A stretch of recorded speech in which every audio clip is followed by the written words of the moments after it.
अस्सलाम वालेकुम जी। आज हम बनाएंगे आड़ू का जूस।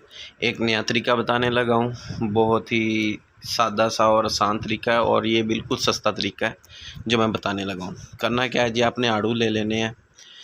आधा किलो आड़ू लेके उनको अच्छी तरह धो लेना है। धोने के बाद इस तरह काट लेना है जिस तरह मैं काट रहा हूँ, यानी कि काटने का मकसद ये है कि उसमें से गुठली निकाल लेनी है आपने। इसी तरह सारे आड़ूओं को काट लें, एक दफ़ा गुठलियाँ निकाल लें। उसके बाद फिर मैं आपको अगला प्रोसेस बताता हूँ। ये देखिए, ये थोड़ा ज़्यादा पका हुआ था तो ये गुठली आसानी से निकल गई। जो थोड़े कम पके होते हैं वो फिर ज़रा सख्त होते हैं, जिस तरह की ये है। ये एक साइड से गला हुआ है और बाकी सारा ज़्यादा सख्त है, वो गला हुआ उतार देंगे। बाकी ज़ाया नहीं करेंगे, रिस्क है, ज़ाया नहीं करना चाहिए। हत्तुलविसा कोशिश करनी चाहिए कि ना ये ज़ाया ना हो। ये देखें जी, एक आड़ू हमारा रह गया। ये मैंने आधा किलो आड़ू लिए थे, उनको दोबारा अच्छी तरह धो लिया था और ये अब काट लिया। ये देखें, ये हमारा रह गया जी लास्ट आड़ू, इसको भी काट लिया हमने। ये हमारे आड़ू तैयार हो गए हैं और ये इनकी गुठलियाँ निकली पड़ी हैं। अब अगला प्रोसेस क्या होगा जी, ये जग ले लिया हमने जूसर वाला, इसमें आड़ू डाल देंगे। सारे आड़ू डाल के फिर इसका जूस बनाएंगे। आपको मैं सब सारा प्रोसेस साथ के साथ बताने वाला हूँ।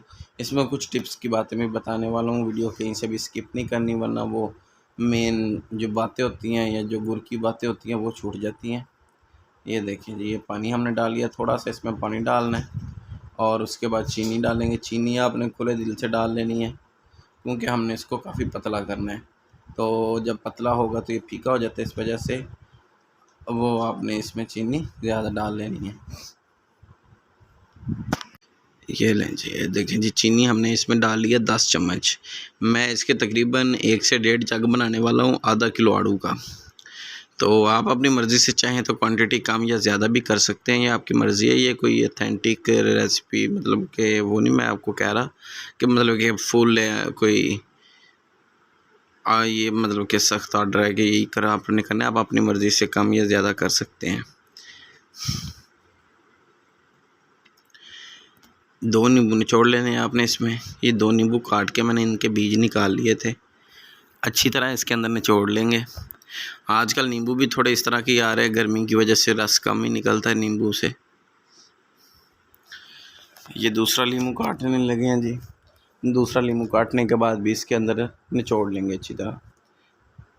नींबू निचोड़ने के बाद इसको ऊपर रख के ग्राइंड कर लेंगे और आपने इसमें नमक भी डालना है 1 चम्मच, या अगर आप तेज़ पसंद करते हैं तो 1.5 जग में आप 2 चम्मच डाल सकते हैं। अच्छी तरह ग्राइंड कर लेना है आपने इसको, कोई भी चीज़ इसमें बाकी ना रहे, ना कोई इसका छिलका और ना कोई और चीज़।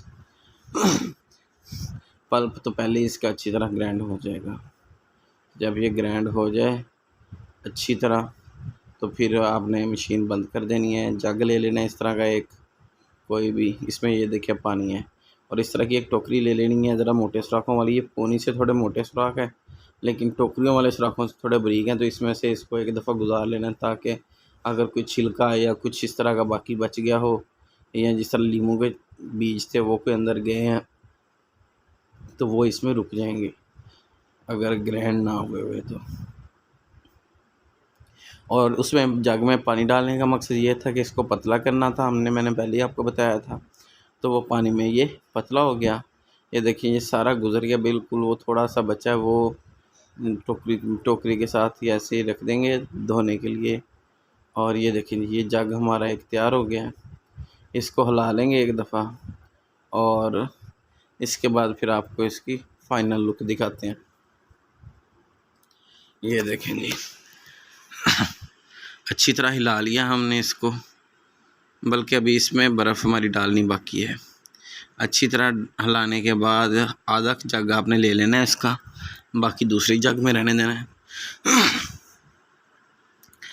आधे जग लेके और बाकी फिर इसमें हम बर्फ़ डालेंगे। बर्फ़ को तोड़ लेंगे छोटा छोटा, बड़े पीस नहीं डाल देने, वो ग्रैंड मतलब आपका जग ख़राब हो सकता है, उसकी जग ख़राब होने के चांसेस होते हैं। तो इसको तोड़ लेंगे, तोड़ के डाल देंगे जग में।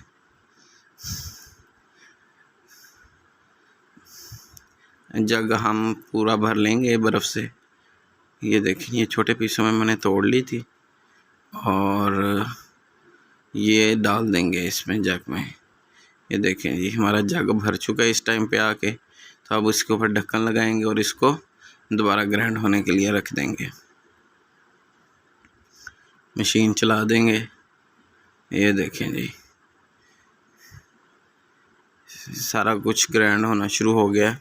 अभी 1 मिनट में इंशाल्लाह ये सारा कुछ बिल्कुल बारीक हो जाएगा। आपने तकरीबन 1.5 से 2 मिनट मशीन को चलाना है और फिर जाके ये सारा कुछ बिल्कुल बारीक ग्राइंड होगा, बिल्कुल बारीक क्रश होगा। उसके बाद जी ये मशीन हमने बंद कर दी, जग उतार लेंगे ऊपर से और ये देखें जी, माशाल्लाह बहुत ही प्यारा जूस तैयार हो चुका है। गिलासों में डाल के आपको इसकी फ़ाइनल लुक दिखाते हैं कैसा लगता है जी। फ़ाइनल तैयार हुआ हुआ ये देख लें जी, थिकनेस इतनी की होगी इसकी, यानी कि थोड़ा पतला ही होगा। और ये देखें जी, कलर इसका चेक करें, बहुत ही प्यारा।